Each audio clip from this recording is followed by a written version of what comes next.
Right now, up and down TikTok, there is a conversation going on about men weaponizing food and how it's a control tactic, how it's a domination tactic. And lots of women are telling their stories. They're typing up their stories in the comments. It's just going on right now. And we've seen this before. We've seen how the man of the house has to eat the big piece of chicken because he's the one that's been out there working, even though women work as well.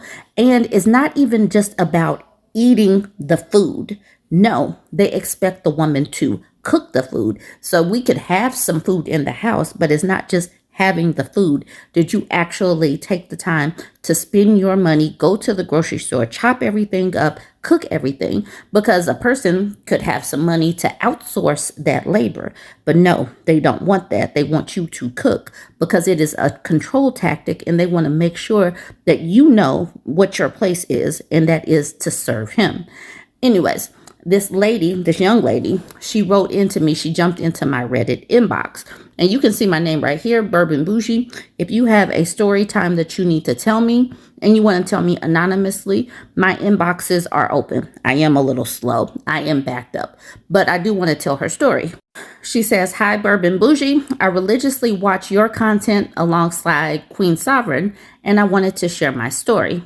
I've been seeing those men weaponize food videos, and I'm filled with sadness and rage because that's exactly what I've been living through. I'm 20 and still live with my mom, not by choice, and we stay with her ex-partner. From the beginning, he's weaponized food. When we buy groceries for ourselves, he either takes them, hides them, or removes them from the fridge so they rot. He's even dismembered the stove, hides spoons and pots in his bedroom, and leaves the door open at night for rats to enter. He bothered us and moved us from our own place, and now he's chasing us out again, and we have nowhere to go. Everyday life here feels like torture. My mom used to defend his actions, saying it was teaching us not to be entitled, and she'd lie to protect him. She would even use money meant for us to take care of him. What hurts most is that whenever I'd sense she was doing that, I'd ask her, I hope you're not giving him our money. I hope you're saving so we can leave. But she never did. Now she's only close to me, her daughter, because he infected her and refuses to say sorry. And I know that if he had just said sorry, she would have stayed and continued to support him like nothing happened. We don't have the money to move out because she's been using it on him, and it's crushing. What's even sadder is that I told her long ago that her own family was giving him advice on what to do to us, and she refused to believe me until recently. I know mothers like mine don't watch content that exposes things like this, but I'm really, really sad. I pretend to be okay because she's always been dismissive every time I try to speak about it. When I have money, I'll go to therapy so I can talk to someone. But for now, it's just heavy. Now that he's outright attacking her, I've had to drop any idea of trying to go out this December because he waits for her to be alone to do the extra things. And she proudly says, oh no, he wants to attack me, but he can't because you're with me and he knows you won't just take it. She says, it's all so humiliating and dehumanizing. I just needed to share this with someone because I haven't spoken to anyone about it. And even our family members are enabling him and giving him advice on how to continue this. There are probably younger girls like me who watch your content and would probably relate to being the third party in immature parents' mess. Thank you for sharing and raising awareness on this. And I did ask her if she had a place to crash. And obviously she said in here that her family is plotting against her, which is a hot mess. But yeah, she's just trying to get into school. She's just trying to plan for her escape. And so this is one of the reasons why you have got to be very discerning when you have children, who you bring around your children, because these dudes do try to assert dominance. And one of the ways is through food. It is a controlling mechanism because it's not just food. It's not just food. That is money. Food costs money. So if he destroys the food, he is jacking up your money. And so what he's doing right here with these women, he's making it so they cannot just leave, because if she's spending out extra money, then that means that she does not have the money to just pick up and leave. It's just a control tactic. And like I said in the very beginning, it's to dominate things. And that's what some of these people do. They have no power in the outside world. So that is the reason why they attempt to be demigods within the home. Like, you're supposed to serve me. You're supposed to fear me. That is what they attempt to do, because they're powerless out in the real world. So I wanted to share her story. And this is just one angle. She's not being controlled outright, but her mother is. And by, obviously, tangentially, she is being controlled as well, because she doesn't have anywhere to go. So the ladies over in the 4B movement subreddit are also talking about men weaponizing food. They shared my homie's TikTok. This is YV Edit in her TikTok. If you're on TikTok, go ahead and check her out. And she is over on YouTube as well. So she says, my best friend sent me this TikTok, and it opened up a new discussion for us about the way men treat food, and by extension, everything, as theirs to consume. As theirs to consume. Everything as theirs to consume. All right. We both witness it in our own homes and personal relationships, where men who eat the majority of the groceries women buy will simply devour the meals we cook and still expect us to replace, soothe, and serve. Is it really 50-50 if you're only eating a small fraction of the groceries you buy for the household? This goes beyond, he just eats a lot. He's a man with a big appetite. A boy's got to eat. No, it's simply male entitlement. It's this patriarchal script that says men's hunger, whether for food, attention, power, or comfort, is completely normal, while women's labor and resources exist only to feed it. My ex would devour almost everything in our home. I once spent 3 hours making pasticcio. No idea what pasticcio is, and if I'm even saying it correctly. My bad if I'm not. Making pasticcio from scratch, and only got to eat a small square from the 9x9 baking dish I made it in. I came home from classes the next day to discover the dirty pan in the sink with no pasticcio left over. My ex's excuse was sorry. It was just so delicious. So delicious that he had to eat the entire thing and not once consider I'd probably be hungry and looking forward to eating dinner after a full day of classes. I haven't made pasticcio again since then. Another occurrence was when I had ordered 2 extra large pizzas for dinner. I ate 1 slice and put the rest away. I came home from work the next day to find he had eaten all of the pizza, leaving me only 1 measly slice. His reasoning, I got hungry, so I ate. There was no offer to cook dinner either. I loved cooking so much, but I became resentful because cooking became a chore. I was no longer doing it out of love because he turned it into an expectation. My friend and her mom experienced the same thing in their own home, where her mom would make a meal that was meant to last 3 days, just for her stepdad to inhale it all in one sitting. After he was kicked out, they noticed how their grocery bills drastically decreased. The pattern is the same across every context. They consume without restraint. They center their discomfort of feeling overstuffed afterward, and they expect women to absorb the fallout. When we call it out, we're crazy or nagging, controlling, or making a big deal over food. Because in a patriarchal system, men's overconsumption isn't seen as selfish. It's strong, oh so masculine. Meanwhile, us women are taught to portion ourselves. That means smaller servings, staying quiet, and taking up as little space as possible so the big, strong man can fill it. The issue is clearly bigger than food. It's about men hoarding resources. Men are taught that everything around them exists for their use, even the last slice of pizza.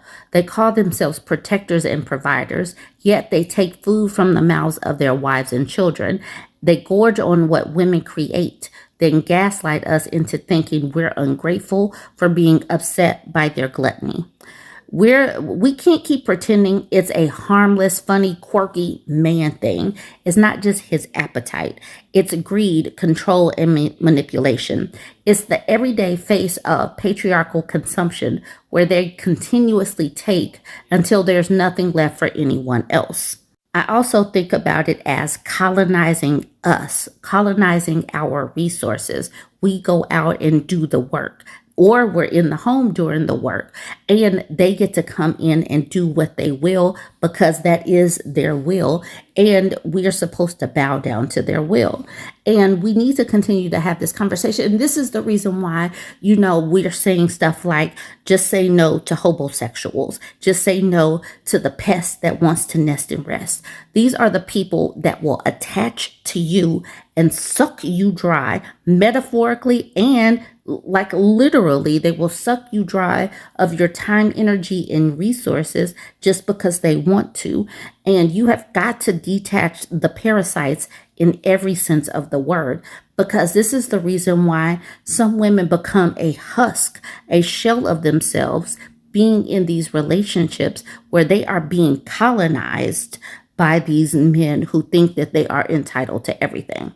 One thing that I haven't seen is like diet culture and how women are expected to stay extra petite and skinny and this kind of thing. How like some men control what women eat, like they will go into a restaurant and order their food, or they'll be like, do you really want that hamburger?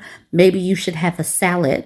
I think that there are definitely different conversations and different ways that we can take this and just apply the weaponization and the control and domination that they use surrounding food. But you can join the conversation and let me know what ideas you might have seen so that we can prepare ourselves to not allow a parasite to attach to us and suck us dry of our time, energy, and resources in any capacity, because it does take time and energy to keep trying to exercise or just starve yourself to fit into this standard of beauty that was created by men. And that's just another way it keeps us on this hamster wheel, trying to meet their expectations.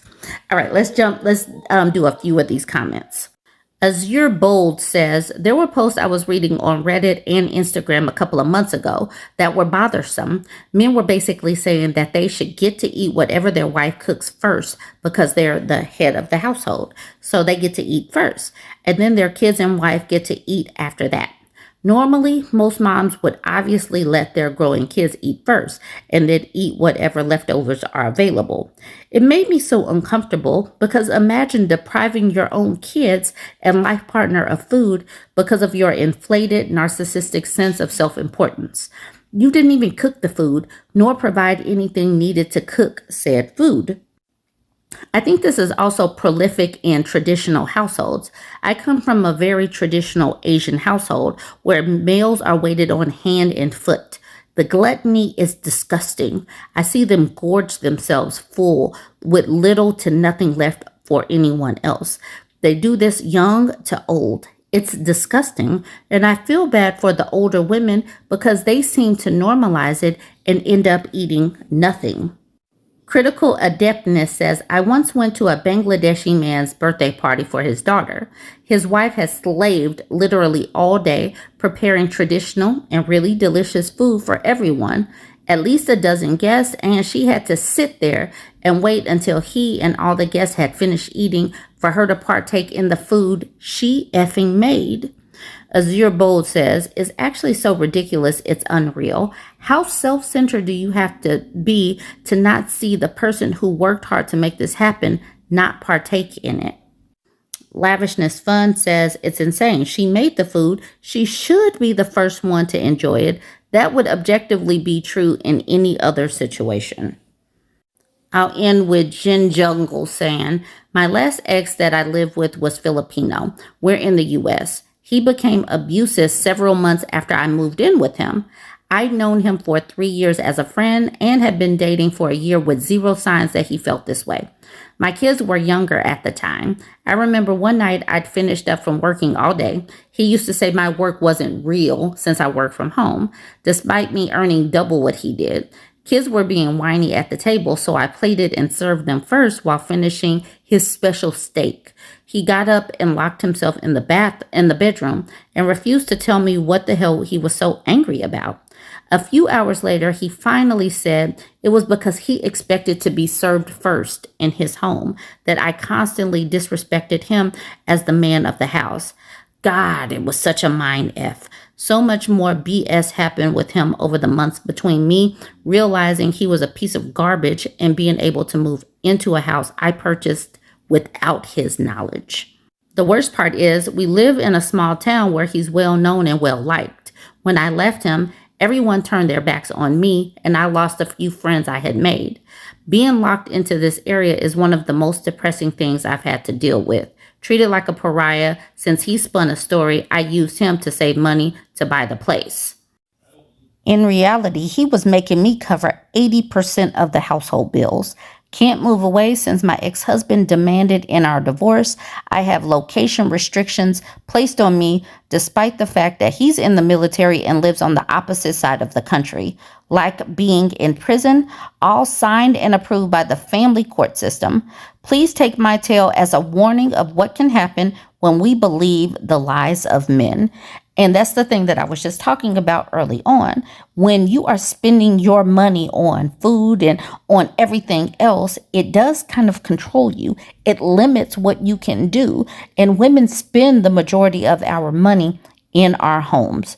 All right, y'all. If you have any stories around food, please go ahead and drop it. Join the conversation. Don't forget to like, comment, and share. And let's just keep on telling the tales of women. All right, y'all. Like, comment, and share. Yes, and another thing is that this is also a show of dominance. This is a power play. Not only are they being spiteful and petty when you say, hey, this food has to last us for 2 days and they eat it all in one sitting, they are exerting their power and dominance over you. And a lot of the things that men do to you when you are under one roof with them are shows of power and dominance. They're not really that hungry.